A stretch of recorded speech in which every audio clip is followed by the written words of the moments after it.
Ooh, and welcome back, everybody, to another edition of our draft coverage. I am here with Josh Bright of the Bright Side. Paul will be along shortly to join us. We're going to do the best we can to finish out our rankings. We are going with Josh's list, Paul's list. We're going from 1 to 50. Why 50? Because the Flyers have 7 picks between 1 and 50, with the last one being at 48. So we might as well see who's going to go and who's going to be there and learn a little something about them, a part of the draft that you don't see too often. So you may not be able to see us on screen right now, but that's because I've gotten out some complaints about not being able to see the list. So I am doing my best to zoom in, get our stupid faces out of here so you can see. So what you're looking at now is Josh's, well, it says top 10, but it's not top 10. This is Josh's list. Josh, there we go. So Josh, I'm going to go over your list real quick before we get caught up, give Paul a chance to get on here. And I want you to tell me if you want to, if there's any changes you want to make, anything you want to point out. Some information came out, for example, about McQueen's back injury, allegedly. So just let me know. I'm going to do a quick overview here. So far, you got Schaefer, Misa, Higgins, Frondell, Denoye, O'Brien, McQueen, Martone, Eklund, Jackson Smith, Carter Bear. You say this one. You say it so beautifully. 14. Justin Carbeno. Ah, beautiful. I missed Brady Martin at 12. Braden Coots at 13. Carbeno at 14. Merck at 15. Atchison at 16. Rebankin at 17. Malcolm Spence at 18. Lakovic at 19. Colin Potter at 20. Cole Reshny at 21. And Ben Kindell at 22. Of the list that you have provided so far, would you change anything in that top 22? Yeah, there's like 7 or 8 at this point now. I change.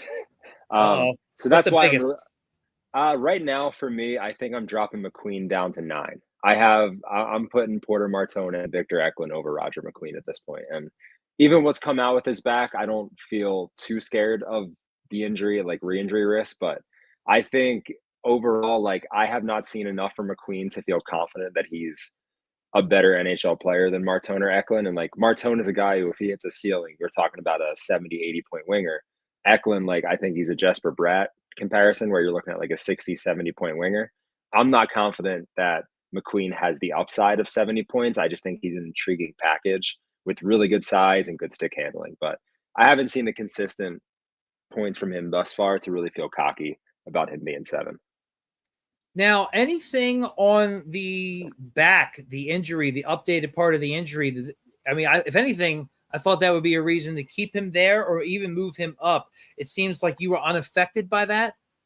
Yeah, I didn't put too much stock into it. I never really know what truth comes out of the combine about injuries. It doesn't seem like a lot of NHL organizations have like changed because I mean, if you take a look at like Bob McKenzie's list, they're full of scout rankings and like nothing's really changed thus far. So I don't know if anything has been like concrete about his back, but it's really just been for me because like the more I've looked into him and I've had some conversations with Paul, who we know is not super high on him. And a lot of his points coming in spurts against some of the weaker teams in the WHL was something I hadn't really put into consideration. And just overall watching him shift to shift, I mean, he's intriguing, but not needle moving, if that makes sense. And it's just slipped down a little bit for me, but he's still in my top 10, and I'm still intrigued by it if he slips past 10. So there is something Paul had said that may have turned me off to McQueen, but I'm waiting for him to come on and perhaps explain that. So I don't want to. I did kind of mention it on the pod with Jimmy, but I did give him credit. But I want to hear him explain it a little bit. So yeah. It's very interesting. I'm sure you probably feel the same. So all right, so we switched that up. Anything else jump out at you? I don't want to make a definitive change to the list yet, but I know for sure Cole Reshny, Lyndon Lakovic are guys who are probably going to end up higher than Malcolm Spence and Ryabkin. I think at the time making the list, it was more ceiling based of where I think they can get to. But the more I'm watching Lyndon Lakovic, the more I see him as a middle 6 household name in the NHL. And Reshny, I mean, the size is a factor they have to consider, but like I like his overall skill set, and his point production was like undeniable in the WHL. So I think they're guys that are probably going to be a little higher next time around. I'm going to be honest with you right now. One, Lakovic was a guy I saw in the 8 to 11 range when this draft season first started. He kind of fell a little bit, then he kind of moved up, then he fell again. Now I'm hearing like he's the guy the Flyers should trade up for if they're looking at wing, if they get center or something like that. But what I really wanted to say is Reshny is 100% the guy. If nothing were to change, there's an outside chance he falls to 22. He's the guy I want at 22. He's my like stretch goal for 22 if nothing changes and no trades are made. I really like what I'm reading about Reshny. He's just like that guy who does everything right. He doesn't have certain skills that are elite, but he's a guy that is just going to do everything you need him to do. And it's like a great line mate, for Europe. That's like great for having a guy like Michkov. So I am all about Cole Reshny. Like it's Paul. I know Paul was on him pretty early. You mentioned him as well. I'm probably late to the party here, but I'm definitely, now that we're like, tomorrow is Thursday? So almost a week away. I'm all about Cole Reshny. Ooh, I just felt it move a little bit. I'm excited. We're getting close. So Jack chimes in. He wanted to say who he's got in his first. I bring this up because Hagen's at 6. 1, would he even fall there? I don't think so. But 2, from what I've been hearing, it sounds like if he is available and other players are available, the Flyers may not take him. That infuriates me. Josh, you have any thoughts on that? The more I kind of I listen between the lines of what Briere and Flair are saying, I think they like Hagens, but if I had to give you my guess, and I am not in the room, I would say they like Caleb Denoyer a lot more, and I think they like Jake O'Brien more than Hagens. And I'm not saying I agree with that, and I am one of O'Brien's biggest fans, but I think they prefer a center, a guy they know is probably going to stick at center, a guy who has a little bit better size and is still a good point producer with really good hockey IQ. He just doesn't play with the pace that Hagens has. I would pick Hagens, but I wouldn't be in tears over picking O'Brien over him. I think they're kind of similar players, but I obviously am a bigger Hagens fan. I think the overall ceiling is a lot higher. And there you go, Anthony Sanfilippo. That's what I thought, but I didn't want to say it and be wrong. Oh, good. I have not heard Sanfilippo say that, but it doesn't surprise me. It really sounds like, they took him out to dinner, and I think they really like Jake O'Brien. O'Brien and Martin were, I believe, they might have taken Martone out and too. I'm Porter not sure. Martone. Yeah. Yeah, there you go. So those are the 3 they took out. You don't take out Hagens. In my mind, I was hoping they thought that he just wouldn't be there, but you still should take him out if that's the case. If you're really I think the Flyers whole taking guys out to dinner things, there's a reason they took those guys that are in that 6, 7, 8 range.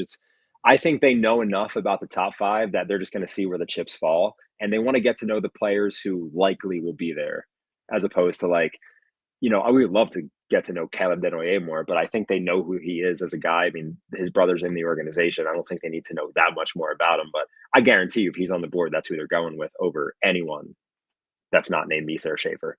And this seems to be what you alluded to here. I thought Denoyer was their guy coming in, really. He just fits. It makes too much sense. It's a good mix of your Brady Martin with a little bit of your Jake O'Brien. It's like you're getting I don't know about the best of both worlds, but you're getting a taste of both worlds. And the guy's a winner. He's a gamer. You want guys like that in your team. I would be okay with this pick because I like having guys on my team who you just win with. And I like Denoyer a lot. And I think a thing that gets brought up with him a lot is the Coots comparison. But I don't know if he's elite defensively. I think he just 200 foot, his IQ of where to be without the puck and in the neutral zone is incredible. He's just a smart hockey player that you can put anywhere on the ice and he'll do well. I don't know if he's ever going to be top 5 Selke consistently. I think, he may have his seasons where he's in there, kind of like Mitch Marner is, but I don't know if I see him as a top 3 defensive forward. I know he's got a lot of Barkov comparisons, and I think the Johnny Taves one is the most adequate for him. He's just a smart hockey player. Yeah, that wouldn't be too bad. He's only got 3 cups to his name. Yeah, and I actually have heard with the Coots comparisons, the Denoyer may actually have more offense. We'll see, but that's kind of what I was being led to potentially believe. But yeah, if you have a guy like that who just wins and he's a gamer like that, and then you already have a Michkov who's hates losing and has that Jordan in him. Having 2 guys in your team with similar personalities like that, it's huge for the on ice and the locker room. And they're just those guys you're never out of a game. I think The perfect scenario of drafting Desnoyers is you already have your 1C, and he is the Oh perfect yeah. 2C. It's just we're not in a position like that unless Luchenko takes a huge D2 jump. Well, that's why I think he may go to Chicago. It makes a lot of Or sense. higher, yeah. There Utah make a lot of sense for him. Right, yeah, yeah. Because if Utah's looking at Martin, well, why not just take? Yeah, if you can't trade back or whatnot, like why not just take that guy? It makes too much sense. I'd be surprised if he makes it to 6. To be honest with you, I'm starting to come to terms that they're probably going to draft O'Brien. But here's a good question. This is from Zach. Do you think they like Frendell over Higgins? Now, I don't have any inside information, but I actually have heard like way before that they were somewhat interested in Frendell, where I haven't heard anything with them connected to Higgins at all outside of, yeah, sure, we like him because he's in that tier with everybody else. But like, if it came down to these two players, who are they taking, Josh? I would guess they like Anton Frundell better. I haven't heard anything major, but there has been rumors that the Flyers like Frundell as a player. I don't know if they view him as a center, as most NHL clubs do. His best production over in the Allsvenskan was on the wing. But I think hearing Flair in the recent days saying, we're not drafting the best player who is a center. We're taking the best player available. And I think a lot of people took that as, oh, well, they'll be comfortable with Martone at 6 if he falls. And I think that was a little bit of an innuendo at Frondell too. Like if he's available at 6, the overall package that Frondell brings, I think absolutely he would be their pick at 6. I mean, I think he scored higher at anyone at that level besides Elias Pettersson over William Nylander. I mean, the offense is there. It's just there's question about the transition game, which I think might be a bit overblown, and it's the positional thing that really is the biggest question mark. Yeah, I mean, I don't want to call it a nightmare scenario because that's really dramatic, but I have a feeling like they could be on the clock, and the 3 players they're looking at are Brady Martin, Porter Martone, and like I guess Jake O'Brien, which is not terrible, but like I love Higgins. Like I'm a big Higgins guy. Frondell, Denoye, I like a lot. O'Brien, okay, but I feel like they have him lumped into that tier, but I have him lower, very like on that tier. It's like what 6, 7 guys. I have him at 6 or 7. I'm out on McQueen, so whatever. I would love Martone, but again, what are you doing at center? Briere just had his presser saying that they ain't dangling centers. You can't get them. I think so what are you going to do then? That was little Briere's way of slipping that in. Like, listen, we're not going to take a center because we need a center, but like we are going to prioritize center in this draft for sure. If you're looking at Martone or you got O'Brien, I think they're going O'Brien all day because he has the center ability. Right. Yeah, I could see that. And it's going to be interesting. And we're going to find out soon. Thank God. Purgatory here. How come we don't hear more about William? But more. Well, I'm glad you brought that up. So it looks like Paul will be getting on soon. So I'll just jump ahead. And Josh, why don't you, if you're ready, give me your 23rd best ranked prospect? Oh yeah. So we're kind of going to be talking about a few guys who Paul had that I didn't, but here I'm going to go with Bill Zonin in the Quebec Major Junior League. I want to say he's a 6'3" winger. He had a little bit of good offense in that league, and it's really hard to project the QMJHL compared to other, leagues in the CHL. It's not the highest league in the Canadian Junior League, so it's hard to project these guys. Same thing with Desnoyers, but I think Zonin's got that complete package of a 6'3" winger. I think his floor is a third line winger, and I think you could see him jump up to like a second line, playing like second unit power play, like a Brink kind of guy. So I like his ability a lot. I want to see him with better line mates, and I want to see him in a better league. And it's going to be interesting with a lot of these guys. Like I would love to see them, perform at the major juniors. I would like to see them with one more year under their belt. Zonin's a guy I'm going to be really interested to watch the rest of the year. Paul had him at 22. So I guess, he's definitely a riser. He's coming into this draft season, definitely early second rounder, and has been creeping obviously into the first round, but I've seen him ranked as high as 16. So definitely making waves. So, don't know if it's a target for the Flyers. I do like that he's a left wing, but definitely an interesting name to say the least. And there's a lot of good size wingers in this draft. And I know the talk is about the centers, and obviously there's a lot of center depth even in the 20 range, but there's some wingers who have 6'3", 6'4", even up to 6'6" frames, and I can't wait to talk about that. That there's a lot of interesting guys in this draft on the wing. Yeah, and size is what they've been saying, and I can't say that they're a team that says one thing and does another, because last year they really loaded up on size with Berglund and Spencer. The hell's his name? I can't remember his name. Who's that? Spencer Gill. Gill. That's it. I was going to say Hill, and I was locked in. Yeah, Spencer Gill. Like they really, and Berglund was a guy. Like we heard about the wrong skate size thing, which is wild. But like to me, it's just like the guy's ceiling is a third line center. Yeah. Like what is that? Like the skate thing is interesting, but it's the upside swing I didn't like of that. Like his tool set at most I see is like a solid 3C. I don't see him, even if he transitioned a wing, he would not be in my top 6. So I just don't like those kind of swings in the second round. I don't either. You might as well roll the dice, like, because otherwise you can get that. You can trade the pick at that point for a better player, your second rounder in the future. Like, why? I don't know. Maybe they see something else. Maybe they knew something about the whole skate thing. I haven't heard much about the guy since he's been drafted, except for the skate thing.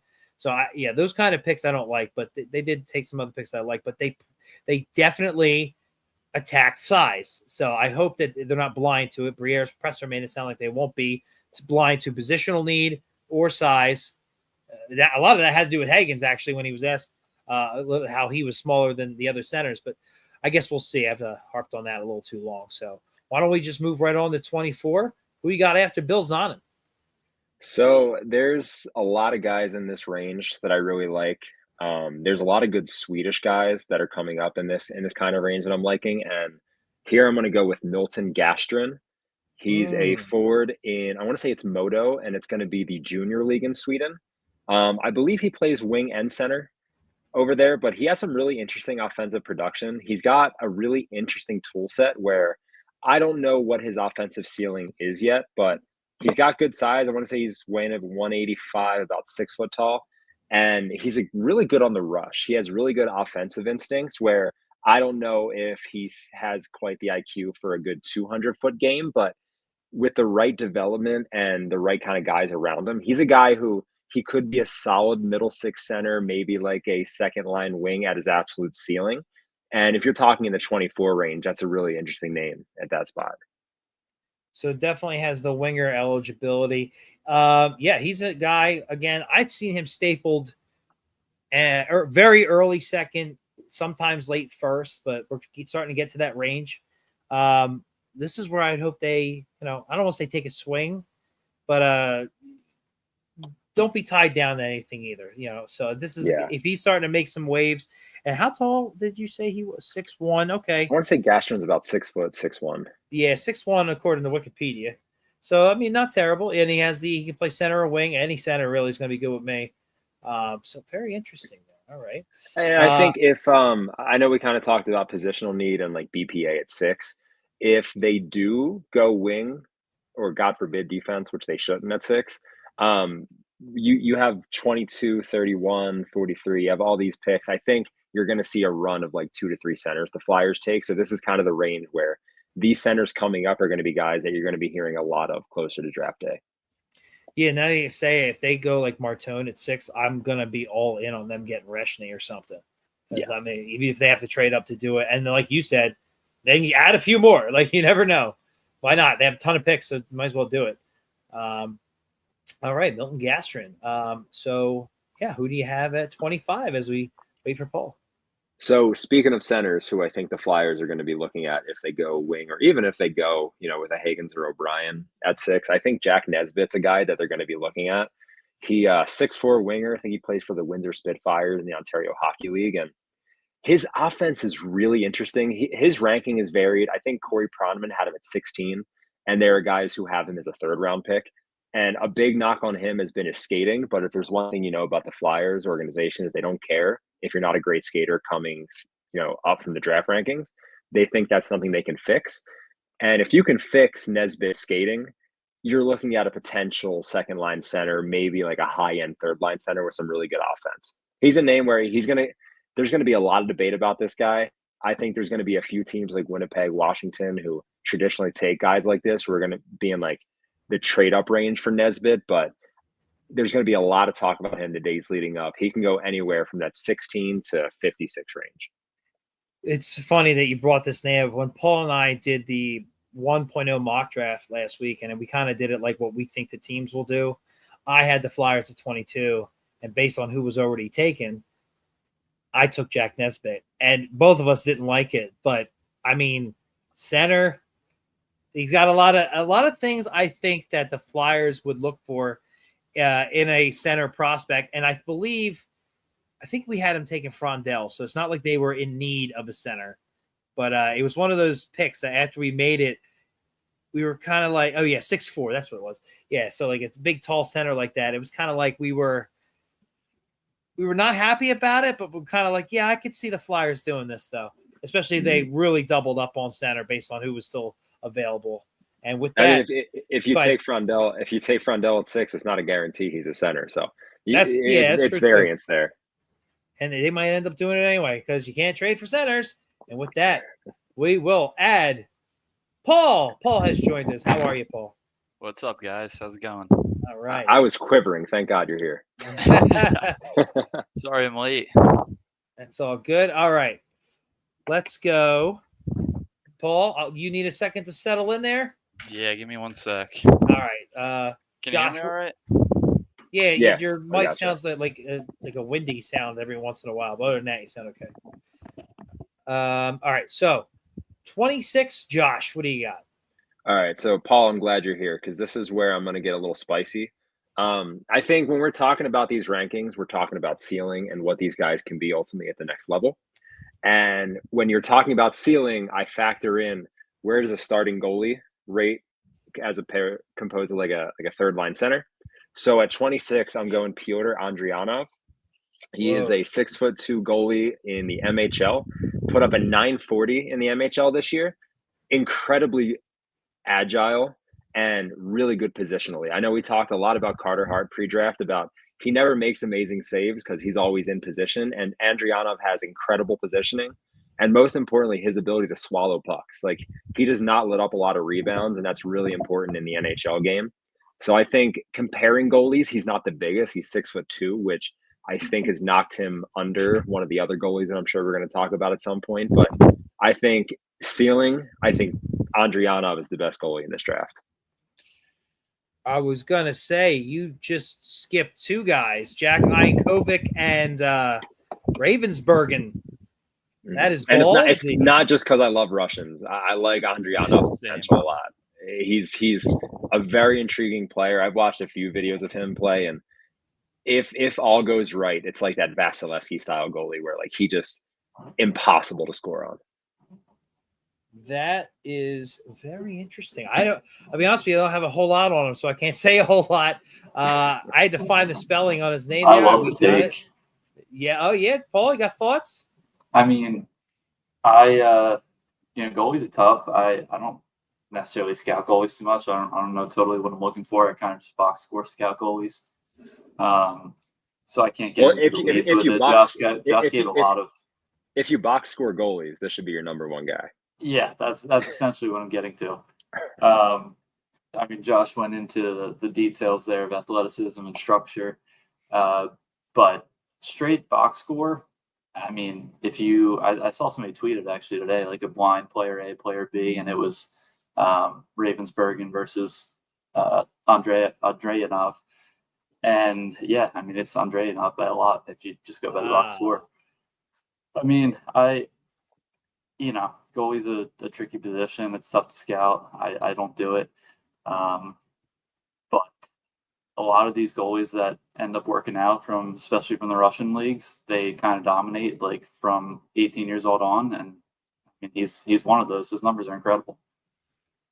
How about that? I learned something tonight. That's good. Very nice. Another goalie. I hope we come away with one goalie in a second. Why not? Unless we trade picks.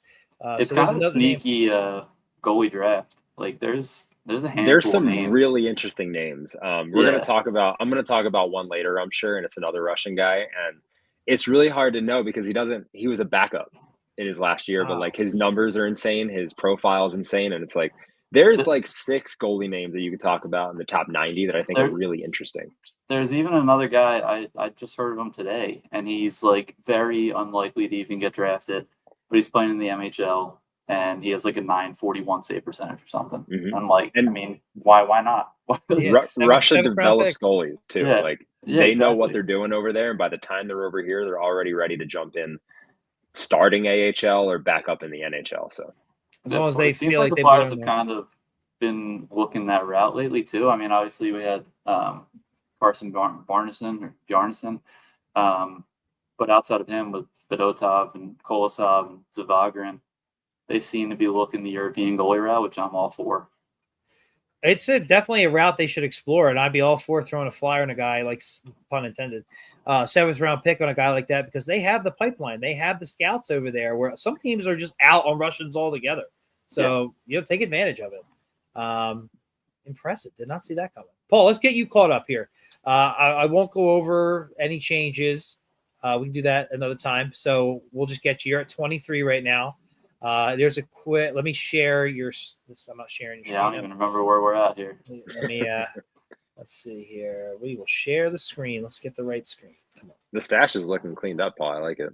I cleaned it up, but I got a button down on. I'm looking fresh tonight. You see why Paul was a little late? He was had a hot date. All right, so there's like 17 to 22, with 23 ready to go. So I had to, actually have to get rid of us now to make it even bigger. There we go. I was getting some complaints. They were right. Complaints were right. It's a little hard to see. They couldn't see, so I zoomed in and got rid of our silly faces. Bill's on 22. Okay, I'm just trying to remember where I'm at here. All right, so I'll try to be quick since I'm behind here. I won't go too much into detail.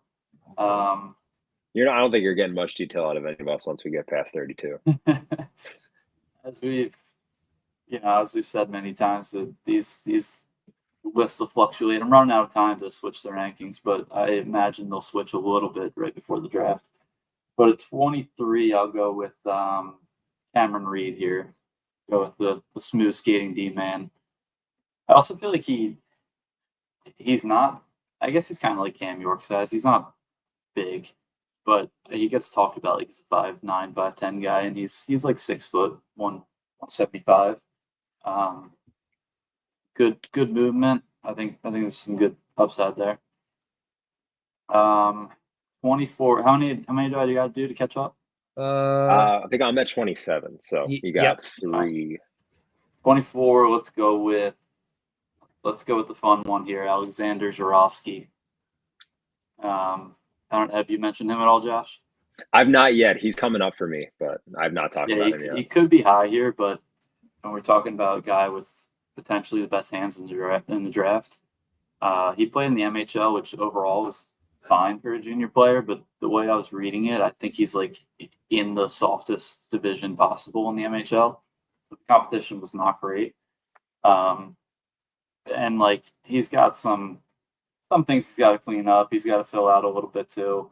But the size is a pretty good frame, and like I said, the hands are just so good that like you just mentioned it too, and I feel the same way. I'm a sucker for Russians.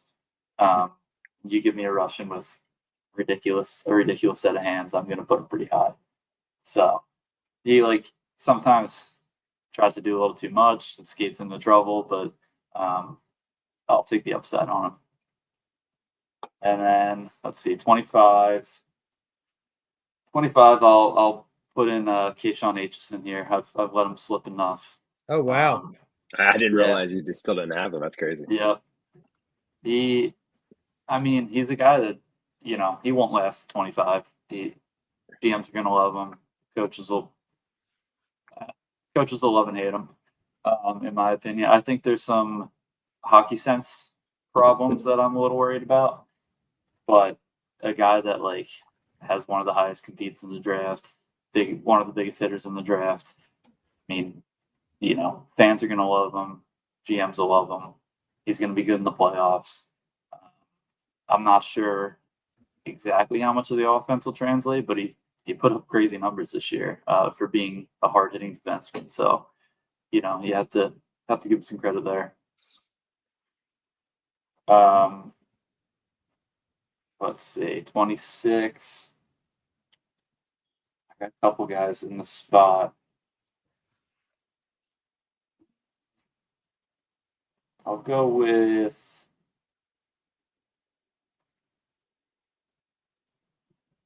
switching back and forth in my mind here. I'll go with Blake Fiddler here. Here Take another defenseman. Have you mentioned him yet, Josh? I've not. He's, solid defensive defenseman. I think he's got a little upside offensively, not a ton, but he's a little bit more raw than some of these other defensemen that have been mentioned. But I think there's a pretty good NHLer in the future there. He's already solid defensively. He's got pretty good mobility, decent size. I think he's Vernon Fiddler's son, maybe. I know they're related. Yep, I believe so. Little pedigree there. Decently smart player. I think at this range, he's a pretty good bet as a little bit of a project. Is he a lefty or a righty? He's a righty. Gorovsky's a lefty, but he plays right wing. Wow.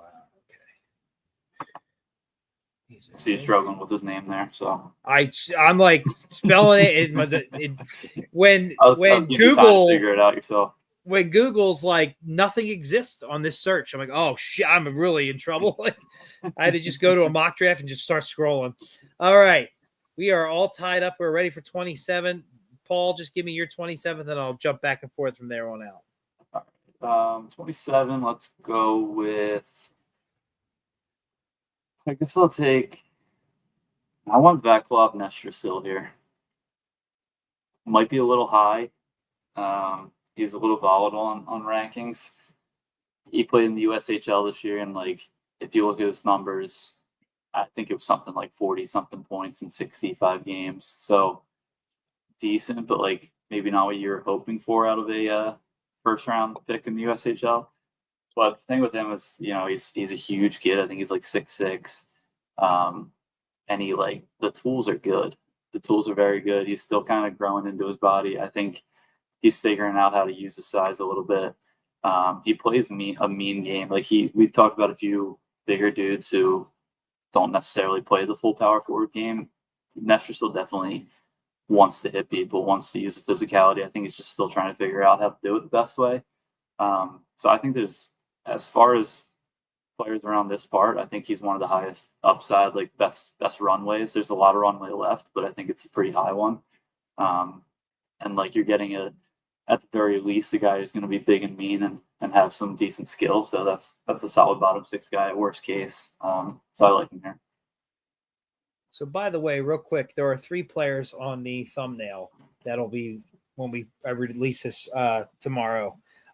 So far, one of them was named Josh. You got Jack Nesbitt was one. There are 2 more. Just a heads up. All right. Josh, I will jump back to you. Your 28th ranked prospect. So I was bouncing back and forth here of whether I should stop letting a certain player slide or I should just take another swing, and I'm going to go swing again. And 28, I'm going Kurban Limatov out of the NHL. Speaking of being in love with Russians, it's a fascinating boom or bust thing. He's a 6'4" defenseman. I think he's a left-hand shot. Put up I want to say 23 points in about 50 games in the NHL. Really smooth skating. Really good gap control. It's really hard to project what Russian defensemen playing in the NHL are going to be once they get over, but it's one of those ceiling picks where if he hits, he could be a top 4, playing on your second power play unit kind of defenseman. If he busts, I think you're looking at a Zamula style. I don't know if his pace of play quite matches the NHL, but he's definitely got the tools to be here. He's an interesting name where, again, you see him anywhere from in the 30s to anywhere in the 70s. So it's really hard to know where he's going to go, but he's an interesting name for me. Give me that name one more time. So you got Kurban. It's K-U-R. Stop picking the Russians, please. K-U-R-B-A-N, Kurban Limatov, like Lematodes and SpongeBob, Limatov. And what position was he? A defense, you said? Yeah, he's a left-handed defenseman. Perfect. My God, I'm looking for him on this list, but I wasn't 100% sure what his first name was. Woo! I'm breaking a sweat here. All right. Very good. Wow. Okay. Paul, we'll jump back to you with a nice English name I'm hoping for. Let's see if I can help you out. Yeah, we'll go with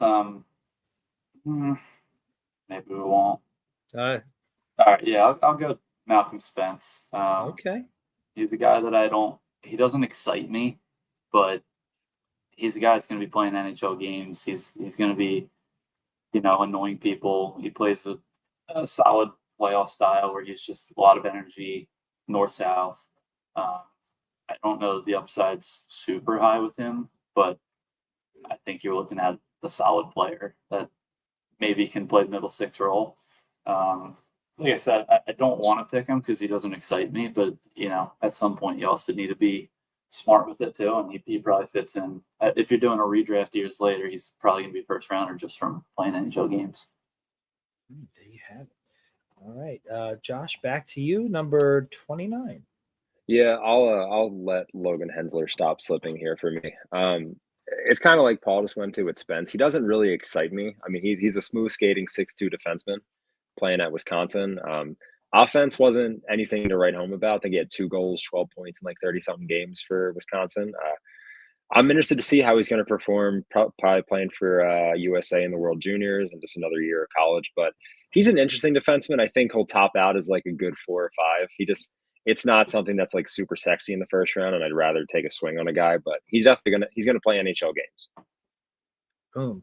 Definitely a guy I have my eye on if the Flyers decide to go defense later in the draft. Okay.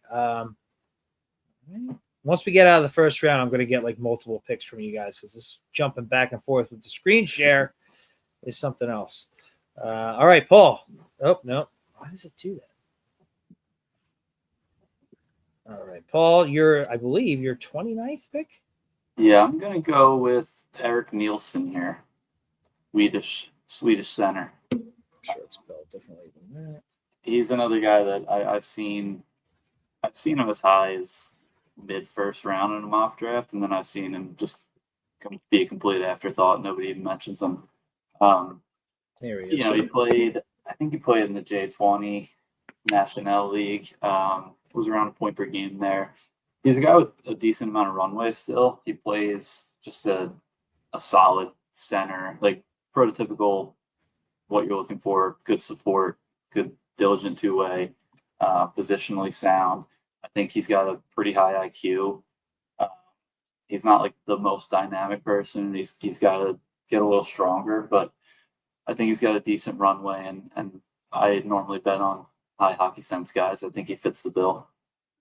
I'm interested. I think he's committing to Michigan State next year, so I really want to see how he does over there, putting on strength. And he's going to be playing with another guy I want to talk about soon, so I'm really interested to watch his development there. I think I also have that guy coming soon.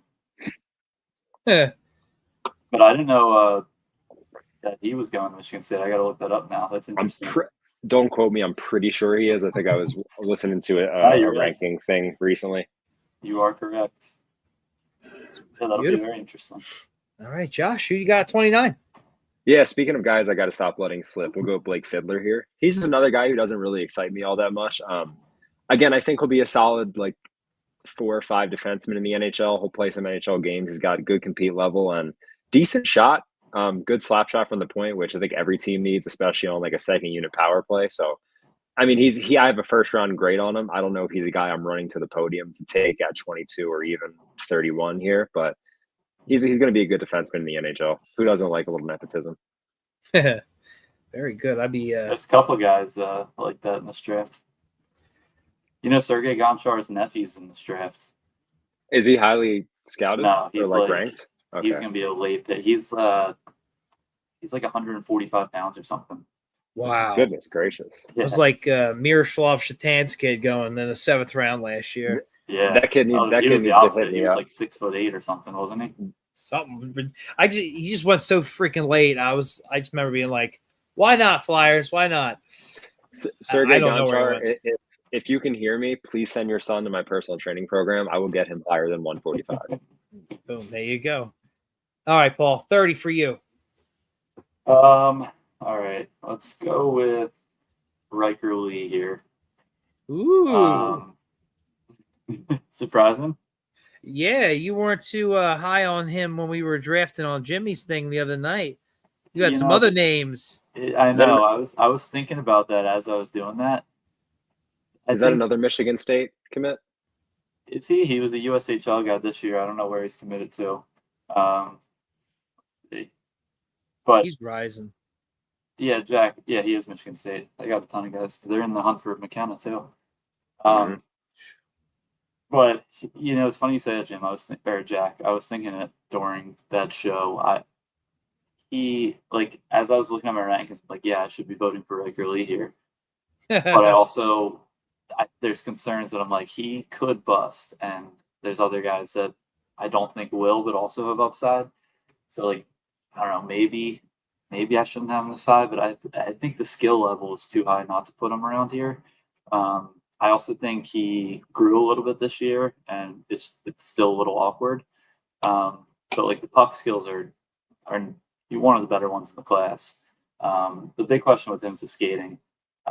It just needs to improve for him to make a difference. But the pure skill level, he's easily a first round talent, and he's up to 6 foot now. Hopefully, he can work on the skating and get it, at least passable, that he can let the skill shine through. I like it. Yeah, I feel vindicated a little bit. All right, Josh, we will jump back to you. 30. All right, at 30, speaking of Michigan State, I'm going to go with Shane Van Sage here. He's a 6'2" winger who did play for Michigan State last year, and he came out of that same St. Louis AAA program that Matt Tkachuk, whoever the guy for Utah is, Clayton Keller. I just like guys who come out of that program. But he's a guy I'm really interested in. He's a nice prototypical power forward style where I think he's going to be probably a third-line winger as his floor. You could see a little bit more offense maybe if he's playing up in the lineup. But I want to see him play for the World Juniors next year and kind of see where he ranks. But Van Sage's a name I really like in this draft. Beautiful. I actually found him pretty fast. I got a little nervous there, but he is relatively highly ranked. Excuse me. Some of these names I'm starting to see a little bit more and more. And just for those watching, these are some names that you're going to see when the Flyers, all their first round picks are out of the way, and you're maybe watching or checking in on day 2 to see who they draft. These are the names you're going to want to hear about and who they're getting and what they're getting now. Because I don't see too many other pods going this deep on it. So Van Sage in particular, especially if they draft a center and a defenseman or 2 centers, he feels like a guy they would look at their late first round pick, just a big, heavy, power forward kind of guy. There you go, big. You said it all right there. Big, heavy, power forward. Just imagine Carson Turinsky with a little more offense. Oh, come on. Sell him a little better. Very nice. All right, Paul, number 31 for you, sir. I do have Van Sage coming up pretty soon here. He's right around this range. I think I'll go with. There's 2 USA guys that I go back and forth on. Depends what day you ask me which one I have higher. Right now, actually, scratch that. We'll go outside of them. We're gonna go Jack Nesbitt. He was a guy that I've come around on a little bit lately. Is it after I drafted him to the Flyers? A little bit, yeah. I was not a fan when he drafted it. When he drafted him, I dove in a little deeper, and I think there's a little more upside than I was giving him credit for. I just when I see a first round pick and he's a guy who played in the OHL who was barely a point per game, maybe not even. I just feel like the upside has to be pretty limited. I'd have to do some research. I just don't think there's that many guys that hit big that weren't scoring well over a point per game in the other draft year. But I think, in looking at him a little bit more, he's a bit raw. The puck skills are a lot better than I was giving him credit for. He's a big dude. I do see a little bit more upside than I saw. He needs to add some muscle. He's got a big frame there, but he plays a 200-foot game, so at the very least, you have a guy who's going to be a bottom sixer. But with his puck skills being, pretty well above average, which I wasn't given enough credit for, I'll put him in here now. All right, I like it. I'm feeling very vindicated. This is back-to-back picks. I'm being vindicated. All right. I got to go off the board now. Yeah, Lord, I'm going to have to look for some Russian Luka Pekalukin and sign the name. There's a guy I'll probably put in here somewhere tonight that I feel like you're going to be like, who? It's coming, but that's why we do it. Josh, you lead the league in names I haven't heard of and can't find. What you got at 31? I'll make this one easy on you. I'm going to go USA. I'm going to go Jack Murtagh here. He was one of the two that I was talking about.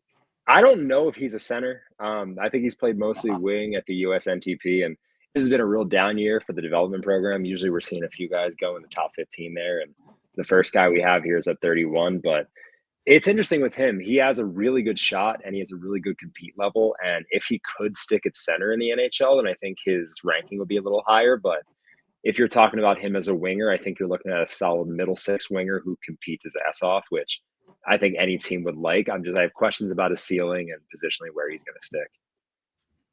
I like it. He's a name I saw pretty much mostly in the beginning of the second round, but starting to creep on up. So I like it. All right, Paul, your last pick of the first round. Yeah, I'm gonna take.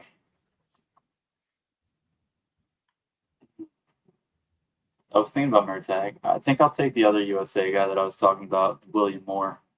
There we go. Somebody had asked about him in our chat earlier.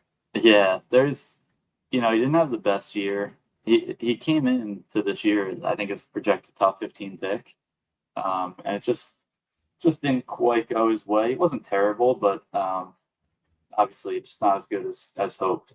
But I do think there's still some upside there. I think he's very what's the word, where you can play a lot of different roles, which will definitely help him in his pro career. He's still growing, still developing. He's got pretty good puck skills. I just think, he had the pedigree coming in. He didn't have a terrible year.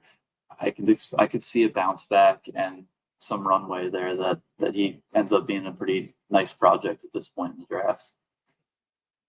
There you go. Well, I like that. Center project. You have a ton of picks. Makes sense to me. All right, let's close out what would be the first round for Paul, going by strictly talent. And Josh, your last pick of the first round. It's a guy Paul already talked about. I'm going to go with Vaclav Nestrasil. And I have a hard time with these USHL guys because I just don't know where they project in the NHL based on USHL production. I'm really interested to see where he ranks going to Michigan State.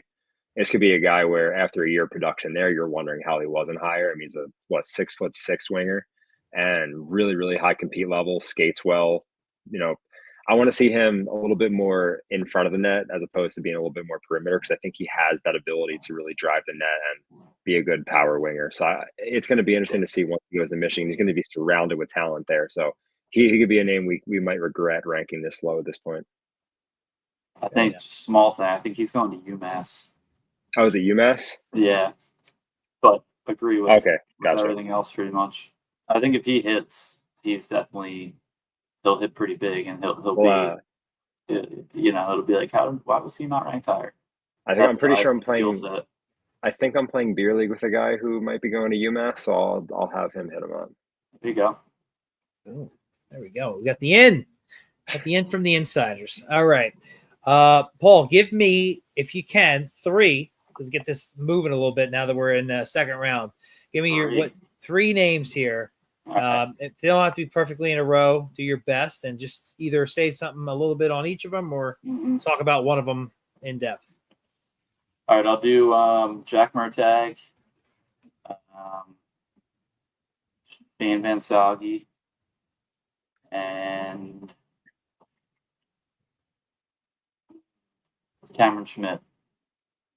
I think one thing I left out with Murtagh, which I don't know if we've talked about yet, there's a lot of emphasis put on the U18s, and he performed really well there. So I think closer to the draft, the U18s rank very highly among NHL organizations. So he might be a guy that goes higher than we think there.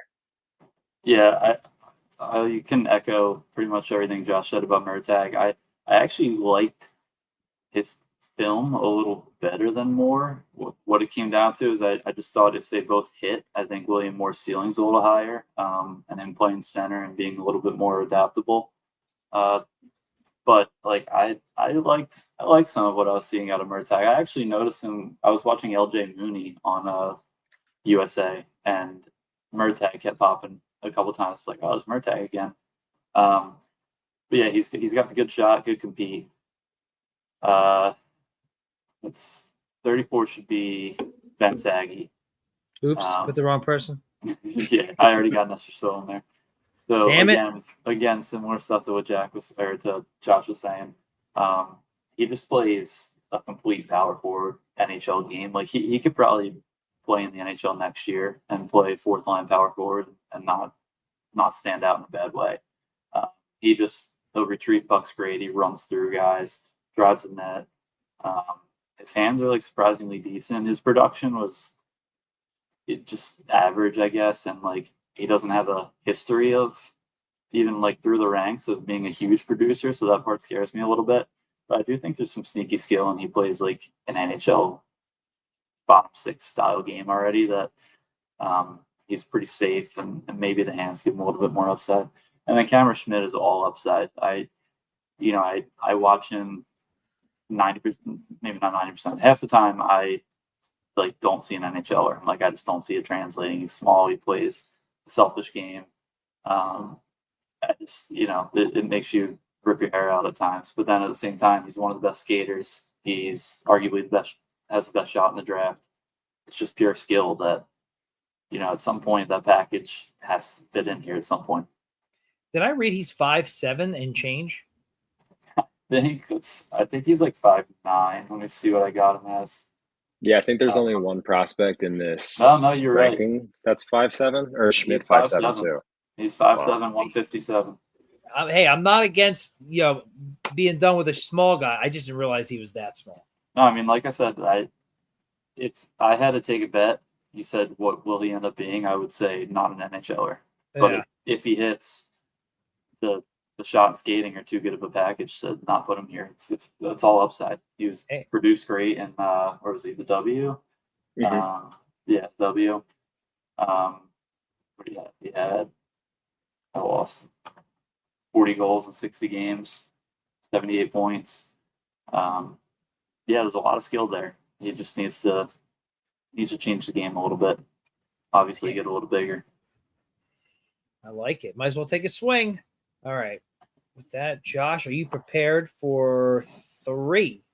Yeah, I'm gonna take a little runs of Swedes here. So I'm gonna start off with Jacob Ills-Wozniak from the SHL. I think he's a right winger, about 6'2", and he's a catch and release guy. And Jag, if you need any help, it's IHS-WOZNIAK. So I have heard of this one. So I'm doing okay so far. Okay. I thought I was going to throw something wild at you, but he is a good catcher. He's a shooter. I think Elite Prospects had him ranked as a power play specialist and sniper. And just one of those guys in the second round where I like the upside if his shot can translate to the NHL. He's got really good compete level. I want to see him over here and see what he can do. 34, I'll go Eric Nielsen. And I think Paul said a good amount about him. Just I want to see more strength and more weight on him, but who doesn't like a center? So if he can turn that into something, it would be great. And then 35, I'm going to go with Theo Stockselius. He is in the junior league in Sweden. And I want to say he is 6'3", 196. And yeah, he had really good playmaking ability in the juniors. I want to say he had 51 points in 40 games. Played pretty well with their 18s. He's a name I think we're going to see a lot in Sweden in the next year. And a guy where it's all upside with him. I don't think he's in the NHL if he doesn't put it all together, but could be a really crafty playmaker in the NHL if he can put it all together. I'm going to make both of you fix these lists like the day before the draft, and then I'm printing them both out for me because I'm going to be set. Like I knew some second round guys. Jesus, like this is wild, but I like what I'm hearing. I can't argue with that. All right. And the fact that I'm hearing anything at all while I'm trying to type these names up and spell them correctly. Yeah, you're doing the Lord's work, Jack. We appreciate you. I would. If you asked me to do it again, I wouldn't do it. This is killing me. Plus, I can't spell for shit. All right. Paul, give me another 3. Let's see what I can handle. All right. Let's go with Sasha Boumedienne. Oh, shit. Good luck with that one. I know where to find him on this list. I did not think Boumedienne would be a guy you're high on. He's been a guy I wasn't high on. I thought he was kind of just thought he was pretty much ranked where he was because of only his skating. But I've come around on him. I've seen some nice metrics with his game. Yeah, I think he started the season a little poorer at BU, and he finished a bit stronger. I think he's pretty safe bet to be an NHLer. Just what's his upside, but with the skating ability, I think it's a decent upside. So yeah, I've come around on him a bit. Quick question, Josh. You said you didn't think he'd be high on him. Are you saying that you're surprised he took him at 36, or that you thought most drafts have him going earlier, therefore you're not surprised he has him down here at 36? No, the first. I just didn't think it'd be a guy. Paul, I mean, he loves his analytics and he loves upside, and I just don't see that with Bumwedi. I think he'll play NHL games probably as like a 6 or 7, but he doesn't excite me, nor do I think he's a high upside swing. So, I mean, I think NHL organizations will like him, and I think he ultimately will be a high second round pick. I don't really see the excitement. Consensus wise on like public rankings, he's at 25. Mm-hmm. So yeah, he's listed for late first, early second. Like you said, I do like the analytics and upside. I've seen some good analytics on him that have helped sway the decision a little bit. And then, I struggle to. I don't love taking guys that aren't good skaters, and I don't have to worry about that with him. He is a good skater. Perfect. All right. So I need 2 more. Yeah. We want to talk upside.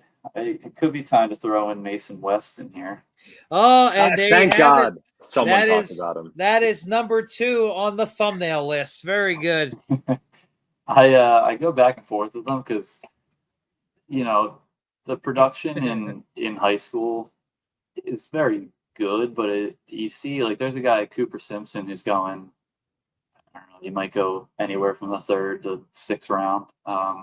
Minnesota high school kid, and he had like 83 points in 30-something games, where Mason West had like 45 or something. So it doesn't blow you away, but I don't know. Most people probably know the Mason West story now. He's also a quarterback. He's got some Division I offers. I don't think any big schools, but there's a fear of if he has another good year, because he said he was playing his senior year of football. So if he has a good year and gets some offers, does he switch his decision to play hockey or not? That's part of the risk with him. But if he does play, obviously he's a pure athlete. He's like 6'6". He's a huge kid, great skater, and he's not as raw as you would think. Like you said, the production doesn't blow you away, but there's a pretty good skill set there. And I do think once he like fully focuses on hockey, it'll just take off a little bit more. There's again the other fear, I guess, would be since he's playing football as well, is he like going to lose development years of not focusing on hockey at this point? But it's a big upside swing, like I said earlier, and he's a guy that I kind of think will be taken in the 1st round just for that upside. I guess we'll see how it goes, but I like him here. I think I read something about that he loads his shot from the hip, and I'm like, well, yeah, he's a quarterback, but like, I want to see how that translates in the NHL if he decides to stick with that route. Yeah, and then I guess he'll be playing USHL this year. He got in like 10 USHL games. I just am not totally sure because he's still going to high school to play football. So if he does, I would imagine he's with the Youngstown Phantoms, I want to say. Yeah, I think that was who he played with. And he only got in like 10 games or something. He had a couple points. It wasn't amazing. It was okay. But again, he could end up being nothing. He could just be the big, huge flavor of the year, Dean Letourneau of this draft. But I don't know. I think there's pretty good upside. He's a pure athlete. There's your boy. All right. And 38. I guess we'll go with Andre Yanov here. It's hard for me to slot these goalies because, like I said, I just don't spend that much time looking at them. It's just all what I read and the box scores. But I think there's no player that necessarily jumps out at me here, and Josh said a lot about him. I think there's a lot to like, and his numbers are great. I'll bet on a Russian goalie who's putting up big time numbers every time. Thank God for copy and paste. All right. No, beautiful. All right. With Josh, if you're ready for your next three, let's do it. Yeah, I won't go into real big detail because two of these guys Paul talked about in pretty good depth. 36, I'll go with Cameron Reed, left-hand shot defenseman in the OHL. And then, yeah, 37, I think I'll go with Zorofsky, which you said a good amount about. If I didn't already, did I put him on there yet? No, okay. I'm surprised you don't have him higher. Yeah, and it's from pure I haven't looked into him enough, and like I feel like it's a guy that once I research more, like where I have Lyndon Lakovic, I think I have him at like 22, and it's like a guy who I want in like the top 12 now. I'm putting Zorowski there, but once I dig more into him, I know I'll like him. I think 38 here. I'm gonna be a little wild and go for a double overager. I'm gonna go for Charlie Serrato. I want to say his name is from Penn State boy. Interesting guy. I mean, the more I watch of him, no guy in their draft plus 2 season in that draft is kind of doing what he's doing in college. Put up 42 points in 37 games for Penn State. Big part of their Frozen Four run. I think Washington's a team who always takes runs at overagers, and historically, Flyers aren't a team who really go for that, and especially double overagers. But he's got an interesting skill set. He's only 20 years old, so I'd really like to see what he can do. I watched a lot of. I'm a Penn State alum, so I watched a lot of Penn State this year, and he jumped out mostly every game. I'm pretty excited to see where he goes. Like you said, he's a double overager, so I'm sure he'll fall a little bit. But he was just a really effective player in all zones. This is so weird. So this is how you spell his last name, right? Yeah. They got him going to this mock I'm looking at. They got to go to the Flyers at like 157. Do they really? Yeah. That would be wonderful. Wow, look at that. Look at you guys go. Wonderful. Jeez, making me work for it again. That's all right. That's what I'm here for. And excellent. Paul, we'll jump back to you. Another 3. Let's see who I've not taken yet.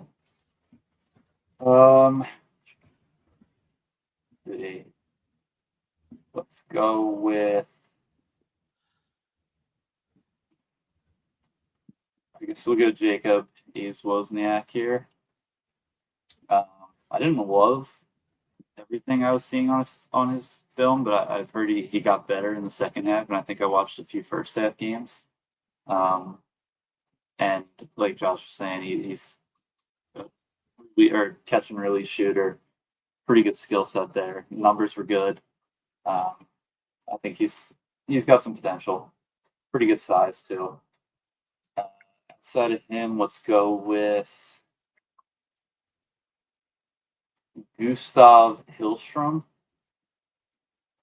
Swedish guy. Not sure if you've heard too much about him, Jack. Trying to find where he was on my list here. I lost him. Me too. But he's just, I don't know how high the upside is. He's kind of a lanky guy right now, so he's got to grow into his frame a bit. But he's just a high IQ player. I feel like the Swedes always have high IQ centers. Just understands the game, reads it really well. He's a good skater. He's already kind of a net-driven player.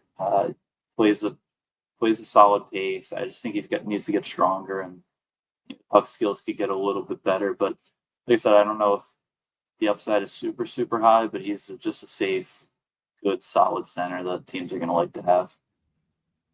And then the third pick, I'll go with Henry Bruskevich. There we go.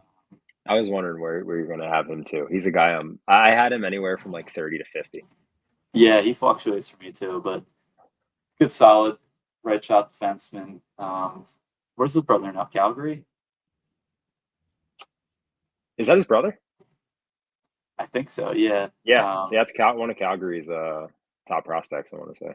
Yeah, and I there's similar players, both good skaters. I think Bruskevich's been a bit of a riser lately, and I've seen some pretty good numbers on him. I considered him even earlier in this, and then he just started falling back to like, I'll take this one more guy above him, one more guy. But I think he's a pretty solid defenseman at this stage in the draft. I see the Sharks taking him at 30, to be honest with you. There you go. Yeah, I can see that. I believe Sam Dickinson is his partner, his defensive Yeah. partner. Yep. So wouldn't surprise me. All right, very nice. Let's jump back over to Josh here. Josh, your next 3. Yeah, I'll start with Henry Brustevich. Same like Paul said, he seems like a rock solid defenseman. He makes some pretty glaring mistakes, so that's why I don't have him ranked higher. But I like the overall package. I like the skating. I think there's another guy who will end up playing NHL games, and if you get that in a second round pick, that's pretty solid. And then I'll also be boring and go Sasha Boumediene, who I think again is going to play NHL games. He's just not a guy who really intrigues me all that much. But I mean, he puts it all together. I think he's a solid NHL defenseman. God, 41. Let's be a little weird. Let's go with Simon Wang. Going to be playing with the. I know how to spell Wang. You don't want to go with the Hawaxi name? I don't want to do him a disservice and try and pronounce that. If you want to talk about raw, that's as absolutely raw as it gets. 6'6" kid, Chinese, coming over here, going to be playing in the OHL with the Oshawa Generals next year, and you can hear him think out there. You could see him think. Like hockey's not like he's got the athleticism. It's just can he learn the game and can he be super effective? But I mean, with that frame and his skill set, I mean, if he puts it together, that's like a little Jordan Mailata swing where it's like he comes over here and puts it all together. That's entertaining. He's like a raw Dmitry Simashev. Yeah. The skating's like pretty fantastic, and he does it as a 6'6" dude. But then he also put up like 2 points in the OHL. So yeah. It's a I don't know. It's a raw pick, but like you said, big upside. Speaking of Simashev, I saw people call Kurban Limatov Simashev light. Yeah. Who have scouted Russia, and that's I think that's why I ended up ranking him so high because I'm a sucker for comparisons. What position did you say he was? I want to say he's a left shot defenseman. Yeah, because he was listed at defense and forward. I was like, okay. I was like, that does nothing for me. Yeah, let's play around with that. That's fun. Right. There you go. All right. Oh, he is a right shot defenseman. Sorry. Right shot defenseman. Gotcha. Okay. All right. Very nice. All right, Paul, let's jump back over to you. Now we're moving right along here. I was getting a little nervous, but. All right. First one here is going to be the one that I assume will be pretty off the board. Michael Svercek. That is Svrcek.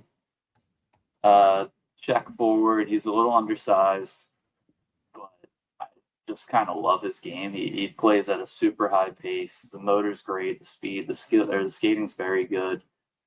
He thinks the game at a super high level.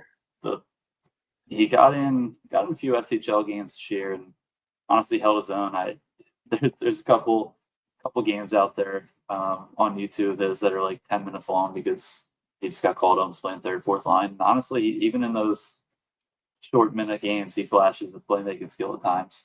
Like I said, he's a bit undersized, so we'll see what the ultimate upside is. But I see him playing NHL games. I think he's got sneaky skill, and he's just a diligent player with a really high pace, high motor, with high level of thinking. So I like a lot of his game.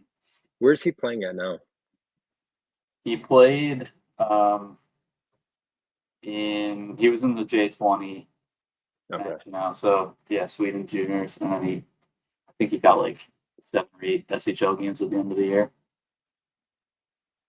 Hey, did you see him playing center or wing? You may have said this already. I apologize. Probably wing. He did a little bit of both. Probably wing. I think he has the mind and the skill set for center, but as a smaller guy who played mostly on the wing this year, I think he'd probably stick over there. Very interesting. It's still my turn, isn't it? I was used to going one at a time. Yeah, I think we still got 2 more from you. Yeah. I'll do Kurban Limatov here. Josh said a lot of it. I'm a sucker for Russians, though more so the forwards than defensemen normally, and the goalies. But yeah, I think there's pretty good upside there. He's got a pretty good toolkit. I'll just echo pretty much everything Josh said on him otherwise. And then with the third guy, let's go LJ Mooney. Similar to Schmidt, he's a guy that, like, if I took a bet, I'd say he probably doesn't make the NHL. He probably becomes, a good AHL scorer. But and he might be the other 5'7" guy you were talking about, Jack. Double checking, yeah, he's also 5'7". Wow. But he absolutely flies out there. He kind of, it's funny, I heard about him like years ago, coming up in the U.S., but he just stayed at 5'7" since. But the skill set and the speed, he's one of those guys that his hands move as fast as his feet are moving, which is pretty tough when you're as fast as LJ is. So the skill set is high enough for me to want to rank him around here. But and this is kind of what I came down to with the mock draft Jim was doing too, and why I was like ending up voting for a Mason West over a Riker Lee. I feel like you get to this point in the draft, and there's going to be another couple guys in those ranges that are probably a lot safer bets. So I doubt Mooney goes this high. I think he might even end up in like the 4th round. But pure skill set, skating, and hands, I want him around here. I'm loving that you guys do not care about any mocks. You're just like, these are my guys, and that's it. And I expect nothing less. So please keep it going. And with that, we'll go to Josh. You are on the clock. All right. Well, speaking of fuck the mock drafts, I'll go with Adam Banach from the USHL. I want to say him and Mooney are talked about together a lot of times. Yeah, he's also 5'7". I want to say he played center in the USHL, but I think you're hard pressed to find a center that's 5'7". So I think he's more of a wing at the NHL level if he makes it, and that's a very big if. He can do things with the puck that a lot of guys in this draft cannot, but he doesn't do a whole lot more other than offense. So it's if he hits, you're looking at a top 6 undersized winger with a lot of skill.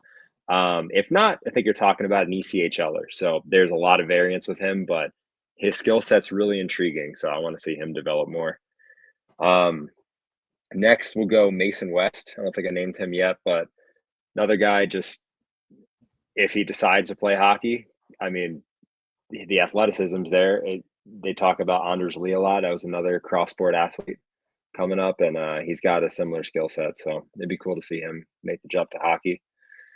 And I'll round that out with, let's go Alexei Medvedev, goaltender for the London Knights in the OHL. He is the guy who back up to the guy who just signed with the Leafs. So we didn't get to see him a whole lot this year, but I want to say he put up a .927 in about 27 games in relief for the starter, and should probably control the net for a really good London team next year. So his skill set is another one I'm intrigued to see. I want to say he's only 6'1", around there, so he's not your prototypical goalie height, but he's got the skill set, and another guy who's really good positionally. The Adam Bednick, what possession was he again? He is center, but I think we're better off saying wing. Gotcha. I will add with Adam Bennick. He's one of the higher IQ players in the draft too.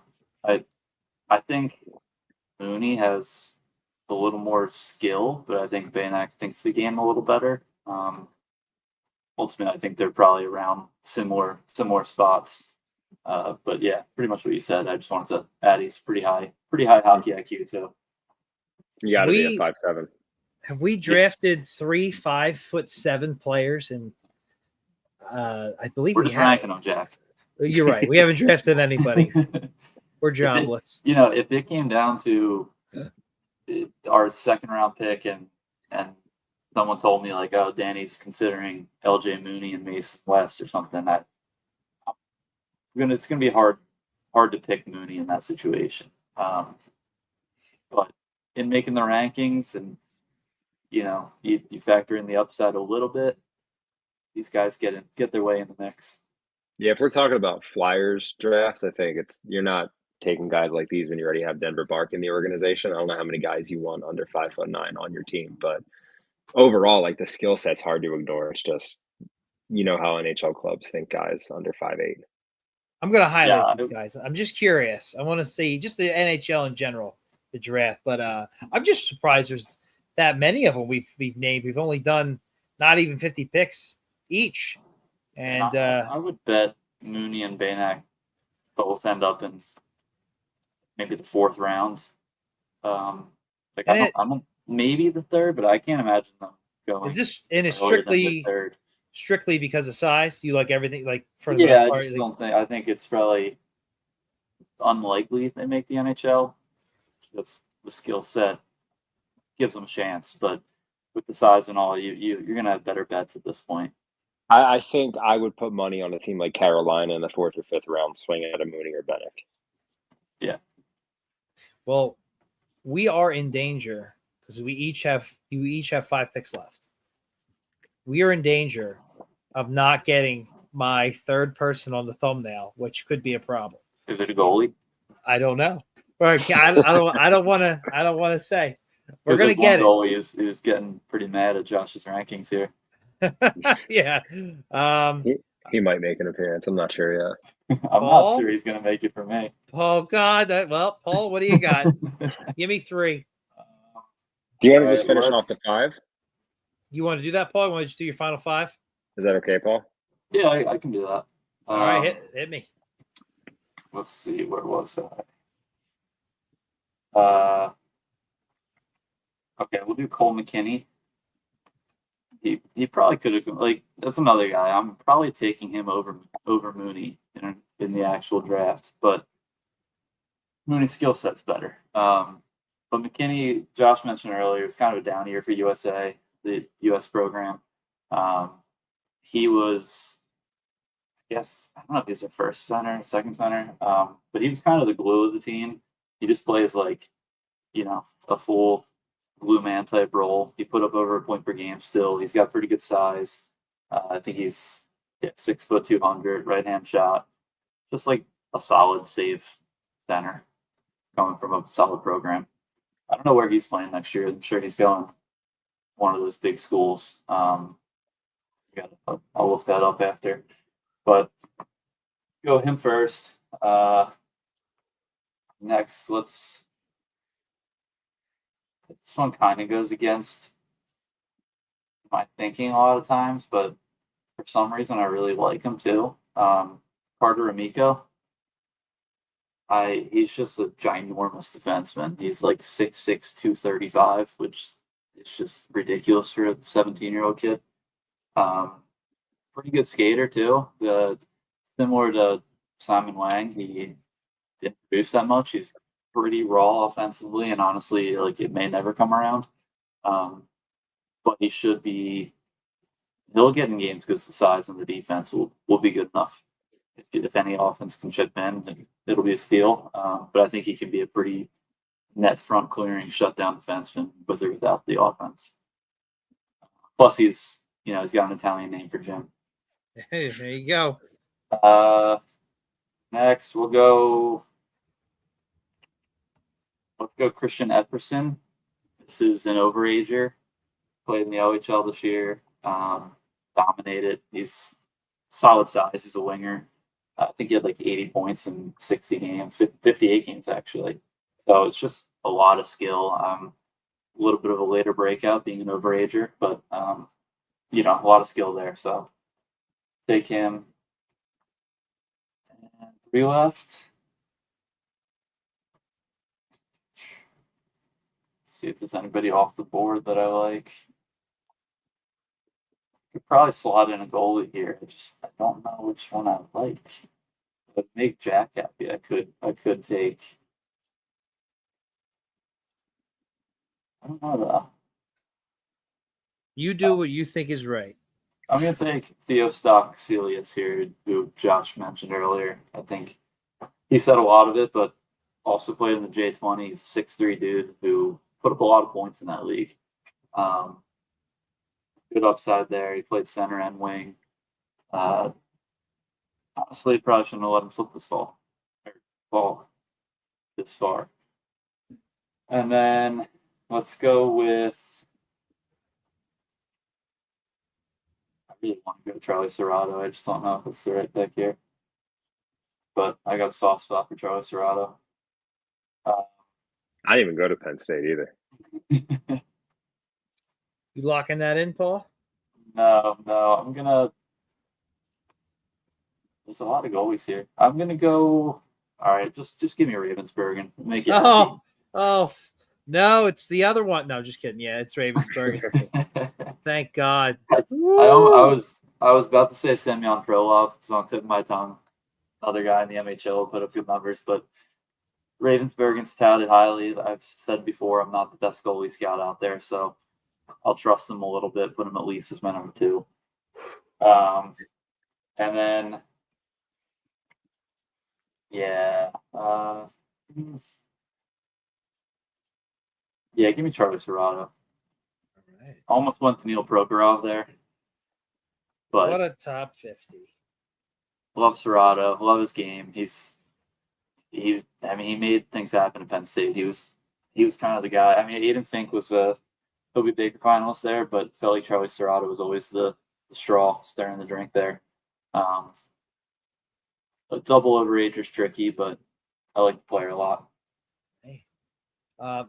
You made it to 50. Very good. Just do me a favor. Overlook your rankings, because I'm going to name some guys that I thought would be taken that weren't, but I want to make sure I don't say anybody who you did take. So just take a quick look, and Josh, we'll get your 5. Final 5. All right. So 45, I'll echo Paul and go Carter Amico. The size profile is just really hard to give up, and right-handed shot. So even if he's not a top guy, I mean, just big, rangy right-hand defenseman will always have some type of trade value in the NHL. So even if he doesn't stick, he's going to be an intriguing name. 46, let's go Riker Lee, because I'm letting him slip too far, because I am intrigued by his overall package. I'm not sure what he's going to be at the next level. So we'll go him there. Let's see. 47, let's go William Horkoff. Got a center from there Michigan. You go. Is that it? That was I have this list in a certain way. You were going to ask about? Yeah, that's the first one. And I wasn't sure. I was like, did I miss something? And I can actually scroll a little bit now. Okay. Very nice. Yeah, I'm not super intrigued by him. I want to say he's probably Sean Horkoff's son, which I'm always intrigued by, some nepotism. He doesn't blow me away. I mean, I think he only had 10 points in 18 games at Michigan, so it's not too bad. But he made a good move there. So he was playing, I think, USHL, and he was not producing well. And he did I think he did better at Michigan than he was doing there. Yeah, so I don't know what he projects as. I think he has some nice size and 6'4", and he's center left wing. So he's a guy where, if he hits, he has a really good profile. It's just I don't know what he ultimately is at the next level. All right, let's see. 48. 48. Let's go Luca Romano. I'm a little intrigued by his skill set. I think he played in the, I want to say WHL this year. OHL, Kitchener Rangers. Yeah. Got really good feet. That sounds weird talking about a 17-year-old, but he could skate well. You pay for his feet? I think this is illegal. I want to say he wasn't a point per game player in his draft year, so I'm not always that intrigued by guys who were in the CHL and are obviously being very heavily scouted. You're usually not finding a lot of unearthed gems in that type of league, but he's got some good potential. I like his skill set, so I don't know what he could ultimately be at the next level, but it's worth a shot. 49, I'll go ahead and take Cameron Schmidt. I like the offense. I'm just not in love. And again, if he doesn't make the NHL, he's a decent AHL scorer. So I like the swing if the Flyers do it late second, but he's not a guy who I'm really all that intrigued by. And then, I guess if he sees this, he's going to hate me. So I might as well just take the goalie. Yeah. Frolov. Yeah, fuck it. Let's go Semyon Fro. That's exactly what I was doing. Let's go Semyon Frolov at 50. I love Russian goalies. He put up some really good numbers over there. Well, he had a 9.10 in the MHL, and I like the way that Russia develops goalies. It's nothing against Ravensburgen. It's just his goals against was 3, I want to say, and like a 901. Yeah, And he's got the size profile, but he has some real stinkers in the WHL where I like the certainty of these Russian guys where Russia's going to develop them really well. You're going to see them on the big stages if they ever get back to the World Juniors, and I trust the hands of Russia developing our goalies as opposed to going from the WHL to the Lehigh Valley Phantoms. So I'm a little biased against North American goalies. Man, yeah, I kind of agree with you. I have Frolov for a 921 save percentage, even better than what you're saying. Just doing a quick peek here. So you each hit 50. I'm gonna run down some names. If I name somebody that you guys had up there, just let me know. But one of the names that I didn't see go is pardon me on my pronunciation here, Daniel Prokhorov. Mm-hmm. Either of you guys? Well, first off, neither of you had him, right? No, I almost took him instead of Serrato there. I don't know. He plays. He's going to play in the NHL. He's a huge, big, heavy winger who plays super physical, has pretty good hands, and like most importantly, he scores a lot in front of the net. He knows his role. He knows exactly who he is. The hockey sense is not great, and he's Russian. The production wasn't great. I mean, he scored a lot. I think he had like 20 goals in 40 games or something, but then I think he had 6 assists. And he was in the MHL, which I would like to see a little bit better production. I'd like him to be a little closer to a point per game. He'll probably score goals. He can play a bottom 6 role. He's a safer pick. But I just think with the hockey sense and the mediocre production, it wasn't enough for me to get him in yet. Next, I have Ethan Kata. Yeah, Kazada. Yeah, so the Z is not silent. Okay. I'm not positive on that, but I don't know a ton about him, but he's right in that mix. He's consensus wise, he's right around those names. He was a guy a little under a point per game in the OHL, which Josh and I both touched on earlier. I don't know if a red flag is enough to. It's a little too harsh, but for ultimate upside, it's a little concerning. But I still need to do a little bit more research into him. I don't know if you know too much about him, Josh.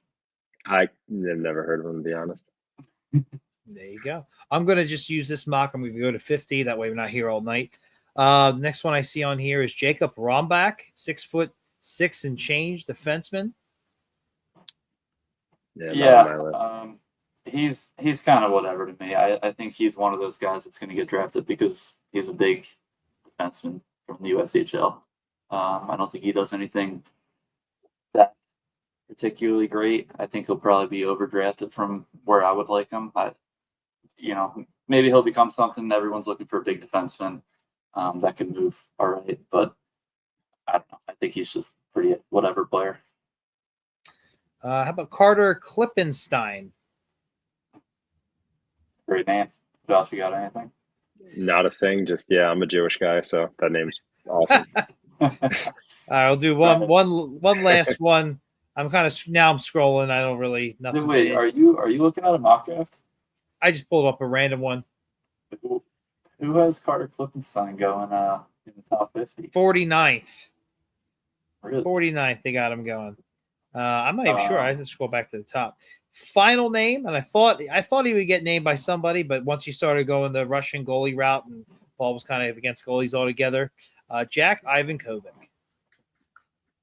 Yeah, he's got his supporters, like big time fans, but I think you can tell Josh and I have kind of looked at the save percentage a little bit. And he was similar to Ravensburgen. I think he's a low 900s in the OHL. He's already an undersized goalie, so He's athletic. I know there's guys that see Dustin Wolf in his game. Maybe they're right. Like I said, I'm not the best goalie scout.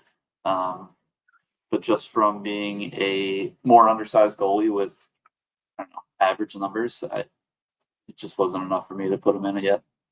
Yeah, and I want to say if we kept going and we continue to talk about goalies, I think I'm putting him over Ravensbergen.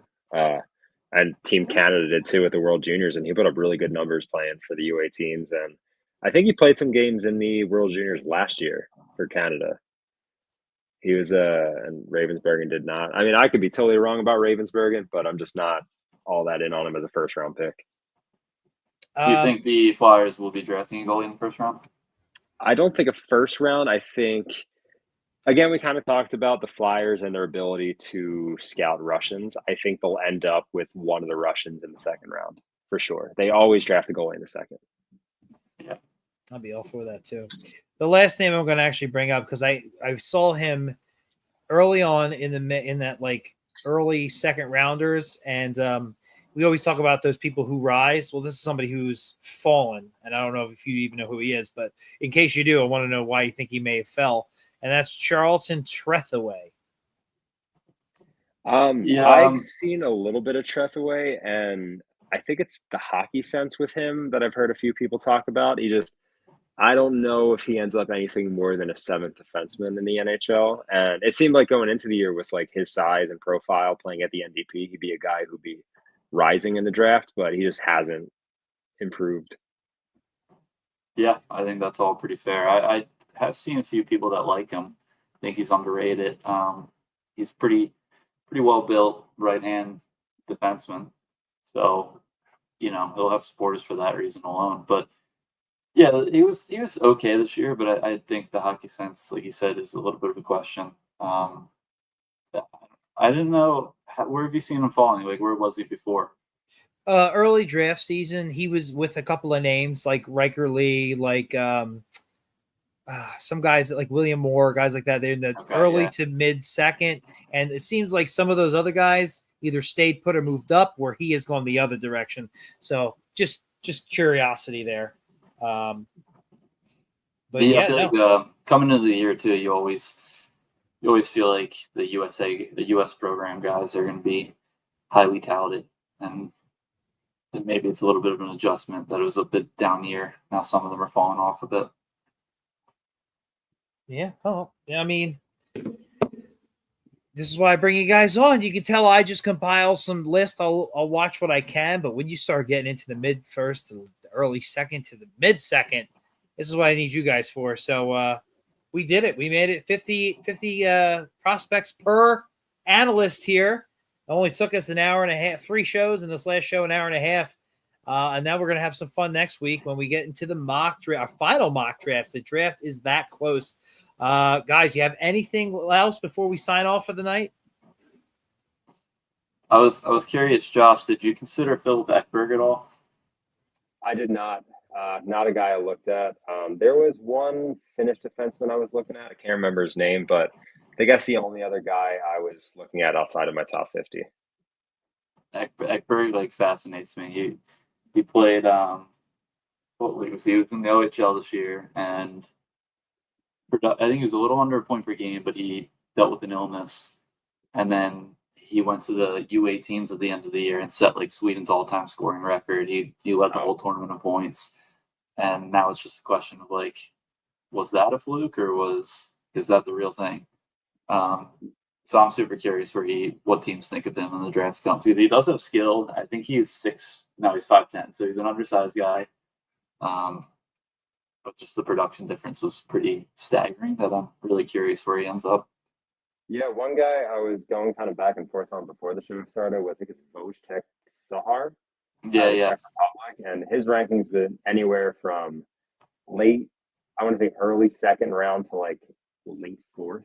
So his numbers weren't really backing it up for me to throw him on the list, but he's got an intriguing profile, and these guys will usually shine on the international stage, especially for Czechia. I think he'll be one of the bigger guys there. So he's another guy I'll be keeping my eye on at some point. I want to say he's a left winger, but really high energy. Yeah, we got him left winger. Beautiful, gentlemen. I appreciate it. Good stuff. You really did the homework. I'm sure you still got names on those lists. You're going to have to keep them to yourselves or send them over to me come draft time. But yeah, we'll talk. We'll let you guys know when we're going to do our final mock draft with the three of us this time. And that'll probably be the best case scenario, the best idea of where these guys are going to go, because the draft is right around the corner. So thanks, everybody, for tuning in, and we appreciate it. And keep it high, keep it wide, keep on keeping on. See ya.